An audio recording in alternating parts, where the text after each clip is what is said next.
سلام እግዚአብሔር መስላትኩም ይሁን ኣብ ኩሉ ኩርና ዓለም ትርከቡ ናይ ኤልቢ ዩቱብ ተኸታተልቲ ኣብ ዘለኹም ሰላም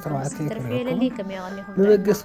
ኩሉ ሰላም ድዩ ብኣይ ወገን ሰላም እየ እግዚአብሔር ይመስገን ከምታ ኣነ ሰላም ዘለኹም ድማ ንስኻቶም ኣብ ዘለኹም ሰላም ተርፍየለሊ ስለዚ ናይ ልምዓንቲ ሒዘልኩም ዝመጻኹ ኣብ ከተማ ኩሓ ዝሽወጥ መሬት ንወይለ ዘለኹ ክንደይ ካሬ ኣበይ ከባቢ ምዃኑ ድማ ካብቲ ቪድዮ ሙሉእ ክትሰምዑ ብትሕትና ይዕድም ማለትም ሙሉእ ተሰሚዕኩሞ እቲ ሓበሬታ ዘሎ ብሙሉእ ትሰምዕዎ ኢኹም ግን ክንድሕር ዘይሰማዕኩሞ ግን ሕቶ ኣብ ኮሜንት ተሓገደኩም ኢኹም ኣብኡ ተዛሪቡ ንሓለኹ ናደንኩምለ ደቂ ዓበይቲ ስለዚ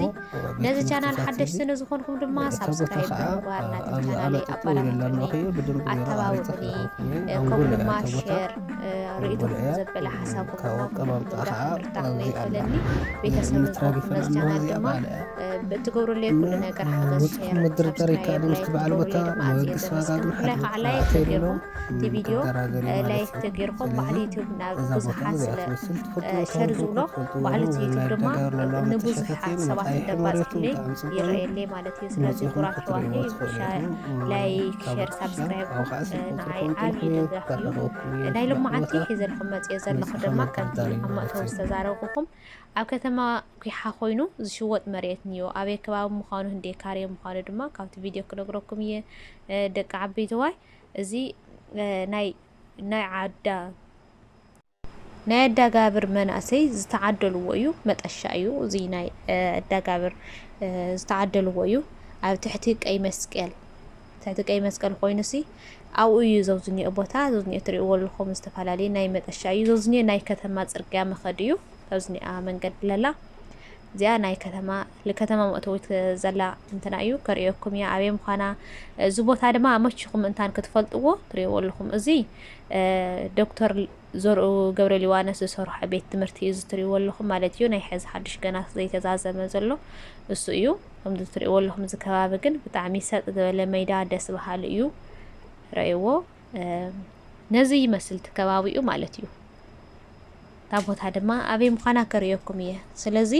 እዚ ከባቢኡስ በቃ ደሓን እዩ ደሓን ዝበሃል መንደር እዩ ኣብ ምዕባለ ዝርከብ መንደር ስለ ዝኾነ ሲ ንደሓርሲ ይጠቅም በይ ኣይጎዲ ካብ ማእኸል ከተማ ኢልኻ ብብዙሕ ቅርሺ ክትገዝእ ውስን ኢሉ ያው ለሞኖርያ ወይ ተጥቀመሉ ትኾን ካለ ስራሕ ቦታት ኮይኑ አንጎሎ ኣብ ከተማ ማእኸል ተኮይኑ ችግር የውሊ እንተን ሞኖርያት ኮይኑ ግን ውስን ኢሉ ብውስን ዝበለ ቅርሺ ገዝእ ማለት እዩ ዞዝኒ ትሪእዎ ኣለኹም ድማ ናይ መዘጋጃ ቤት ናይ ከተማ ኩሓ እዩ ማለት እዩ ዝልረኹም ወፉቅ መዘጋጃ ቤት ናይ ከተማ ኩሓ እዩ ስለዚ ኣብኡ ከባቢ እዩ ማለት እዩ ትፈልጥዎ ኣለኹም ዘይትፈልጥዎ ድማ ሓቲትኩም ክትፈልጥዎ ትኽእሉ ኢኹም ትሕቲ ቀይ መስቀል እዩ ናይ ዘርኡ ገብረ ሊዋነስ ዝሰርሖለ ቤት ትምህርቲ ድማ ኣብ ጥቁን እዩ ማለት እዩ እና ዝልብለኩም ኣለኹ ካብ ኣብ ከተማ ብብዙሕ ቅርሺ ካብኡ ከዓ ብፍላይ ከዓ ስደት ዘለና ሲ ብብዙሕ ቅርሺ ገዚእና ካብኡ ድማ ንመስርሒኡ ክንብል ድማ ብዙሕ ዓመት ካብ ክወስድና ውስን ኢሉ ቦታ ብድሓን ዝኾነ ዋጋ ተንገዝእ እሞ ዓቕምና ሰሪሕና ብዘለና ቀልጢፍና ስደትና ንከስረና ማለት እዩ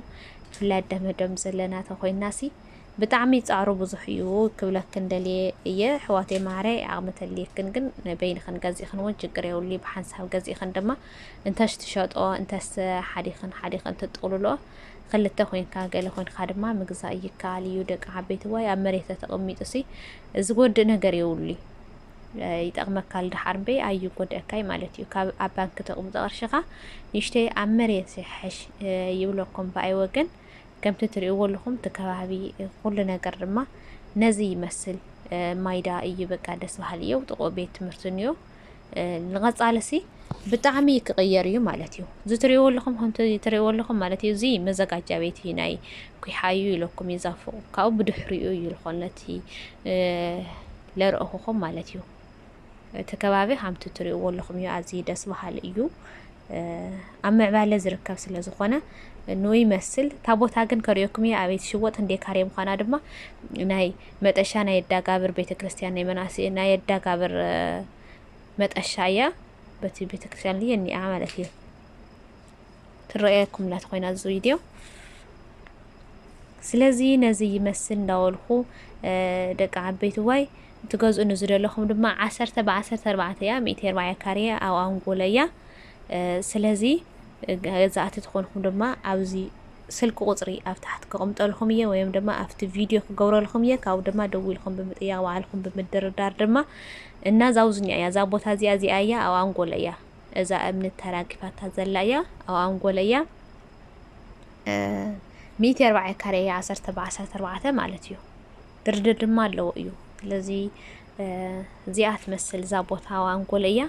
سلازي جزعت تكونهم دما كتجزء تخليهم حدا نتقبل بعث مالست بتعمي حرف ولا دا أجنا يكون تقولوا جزء حل فهمتوا فيديو تريوا لهم جزء حل فو يني أجن ندا حركن بتعمي أنجو هم تريوا لهم لا مزاج جابت دما أو تقولني أو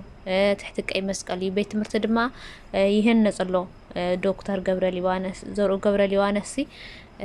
بيت مرتون أو تقوي يسرح لا مالتيو بتحمس عم على زركب ندحر خوينس لو على الناسي يتأمن نمبر يقول إنه أزيد السيبل مالتيو ندحر بيت مثلا وتقو خوينو كل نجار مسرة لمعات ندحر حليوة أو تقوسي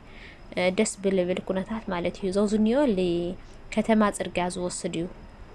سلازي نايلو معانتي هزالهم زمت أخو أو كتماكي حقوينوسي نايل دقابر ناي مناسي متأشها أي حزل خمت يعني يرى مالتيو نحت أما إتربع كارية مالتيو لو سم خالي يزوريو حكاو كارتالويو ناي سم خادمة كزاري خليو دك حبيت واي كتلاو سم خا كزاري خليو سلازي زكبابي ز دما خمس تريو ولا خميو نغزال دما خالي كبابتات ناي كتماوكي حام بافقادو خم دما خالت كبابتات سلو دما حزلكم كمزية مدرك أنت منامن مالتيو إن أحواتي معري نزي مثل نايزان لما عنتي حالة نت 4 دردر اللو إيو 10 ب 14 أيام 4 كارية مالتيو إن نزي مثل نكتما مغلا ليت فلتو كي حد ما نكتما مغلا بتعمي قربا مالتيو بقى نشتيا كم زت فلتو لكم ناي ألا بانا كم عرف نفرت دما وإيو كاو خالي كما مالتي زيت فلتو تخينا ينبيز تكفلتو دق كبابة تخونكم جن ياو تفضل والهم كتما كيحة ريو دسك بسات ولا ما يدعيو أتي لا رأخكم نوركم جزايا تجزا وردي لكاتي انتنا عايز لك هذا زنيو صرقيا مالتيو لذي عزي دس محليو جزعت تخوينا كيم لتأكم يبلكم جزعت تخونكم حقنا جزعت تخونكم سي كيم لتأكم حارف بوتا عايزلا وعز بيت مرتقن يبالي مفصومتو يرينا دس البيت مرتد ما تصريحني مالتي يبص مفصومتو يرينا دكتور جبريل وانس بزوز يتكلوا لا والخو أب عاد ناسي مسرة المعات يسرح له ينال هذا بتازي أياكل إن كورات حواتي نغزال دما بخالي تحستوس كامل الراخب دما تشاو دحان قنيو سابسكرايب زي قوركم اسكا حزن دحر حليكم كون جن بجاكم سابسكرايب قوركم دما شير قورو وانا محازتكم ناقول لك باصح شير والويكم منم زخفو لنجر سلازي ولوسي نعاي قصف ايو نعاخاتم دما منم زقودكم نجر اسكا زي ولو سابسكرايب غيركم شير غيركم دما مبرتاهم اي فلين نداولكم تشاو سسنا ينعكم سلام يرخبنا